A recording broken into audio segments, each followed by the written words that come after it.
What's going on? We're talking about buying a rental property, why you should buy a rental property, and the 5 steps you need to take to successfully buy a rental property. Let's go. First things first, why you need to buy a rental property. Well, do you want to spend time with your kids, your family, your friends? Do you want to travel the world? Do you want to be doing the hobbies you like to do? Would you like to be sitting on the porch of your home doing nothing while your friends are slaving away?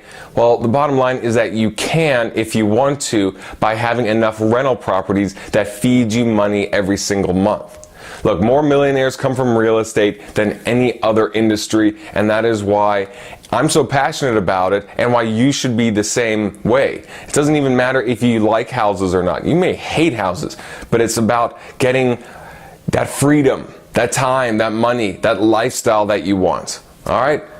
Rental properties also give you money every month as well as go up in value in the long term. So you're getting money every single month to pay for your bills, pay for your car payment, pay for your groceries, all that stuff. Well, guess what? In a couple of years, you sell it and you can make 30 grand, 50 grand, $100,000 profit. What other investment is going to do that for you? I don't know, but if there was one, then I would do it. But real estate is the best for that. Plus, it's not like a stock, which is risky as hell. It's a house. It's something that people need. People need someplace to live in, a roof over their heads. That's a basic necessity.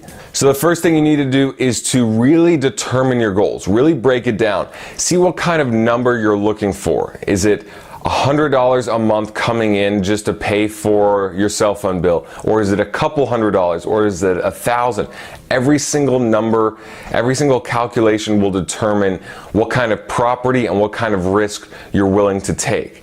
Now, a single family house will be a 3-bedroom, 2-bath house, something like that, where most likely it's a family in there. You have one renter and the rent is pretty good, they're stable, and it's easier to sell. That's the good thing about a single family house, is that at the end of it, you can sell to an investor, you could sell to a family, a couple people, a single person. A 3-2 house is a very desirable property. Now on the other side, you have a 4-unit, like a quad. Now a 4-plex has 4 tenants in there and you can get higher rent, but it's not as easy to sell if you're only looking to hold it for a few years, because very few families want a 4-plex, and families are a lot of times the people that are getting approved for loans and buying homes. So you'll have to sell to an investor or to a single person that will live in 1 unit and rent out the other 3. So they're trade-offs, but it's all about finding your goals first. What is that number? And then a realtor will be able to break down the numbers and your options for you. The second step is to determine your financing.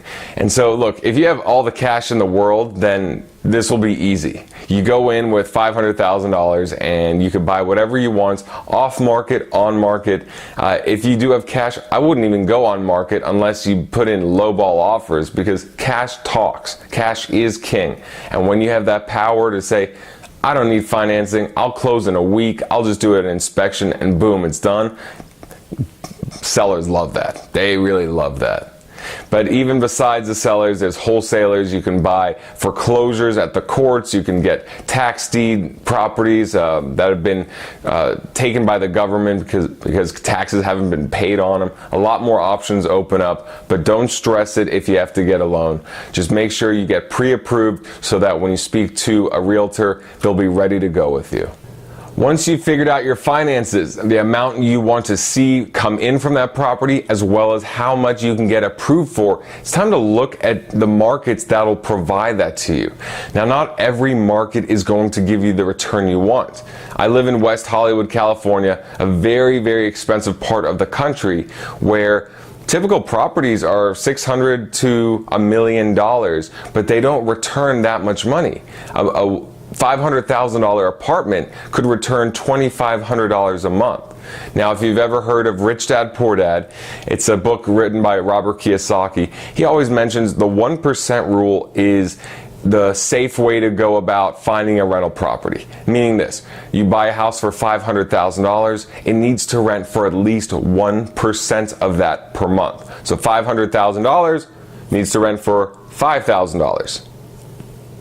If it doesn't do so, then you should pass on it. And in West Hollywood, we're closer to 0.5% than 1%, while some markets you can get 1.5% to 2%. Now that's why you need to look outside your area. You got to look outside if the numbers don't fit, because what's the point of having a rental property if you're losing money every month? That sounds like having a car that you don't use, having a burden that you just have to pay for. So once you find your finances, look outside. You can look on biggerpockets.com. Just research, go on Google and research top rental properties, highest yielding rental property or rental markets in the US. See what comes up. That's why I love investing in Florida. I live in California, but I invest in Tampa and Orlando because the returns are great. And you know what? Worst case scenario, if I have to go there for any reason, at least I'm going to Florida, not going to Detroit, not going to Pittsburgh, especially in winter. That's why I do it. So you have your finances in check, you have your goal in check, you found your market, now you need to work with a realtor. Contact a realtor in that market, go on biggerpockets.com or Yelp or ask a friend. Just research a couple, speak to them. Make sure they know about investments though. Make sure they are up to date with the laws, with your numbers, that you submit your numbers and they all make sense, and they're not just trying to sell you on a crown molding or something where something like you're going to live in it. You're not going to live in it. So don't even think about all this stupid, Bravo TV, House Hunters, I don't know, all this stuff you see on TV where it's just about, oh, this is so pretty. It's not about that. It's about how much money are you putting in, how much can you get out short term and long term. Make sure they get that. All you have to do now is get the property. Put the offers in, make sure they fit your numbers, and get people in there. You need tenants now. You got the house, and that's why I would recommend a property management company. If you're out of city, out of state, they're gonna save you a lot of time, a lot of hassle, but you have to include those numbers in your breakdown. They typically run 10% of the monthly rent plus 1 month, half a month to 1 month's full rent. It can be steep, but depending on the caliber of tenants you have in there, the caliber of the property, they'll be well worth it, because you won't be woken up at 6 o'clock in the morning because this property's on the other coast and they're up at 9 and they want to call you because their toilet's clogged. Definitely include that in there. And besides that, you're set, you're done. And just a final takeaway is that remember to think with your head, not with your heart. This is not a property that needs to be super cute or needs to have this certain little, the doors or the windows, or don't think with your heart. This is a rental property. This is a business. It's all about numbers. So do your numbers right. Confirm with the realtor that these numbers look good, that the rents are actually going for that rate, that taxes were this amount and insurance is this amount, so that you're pleasantly surprised at the end of the month with more money than you thought than less. I hope you've enjoyed this cute little episode.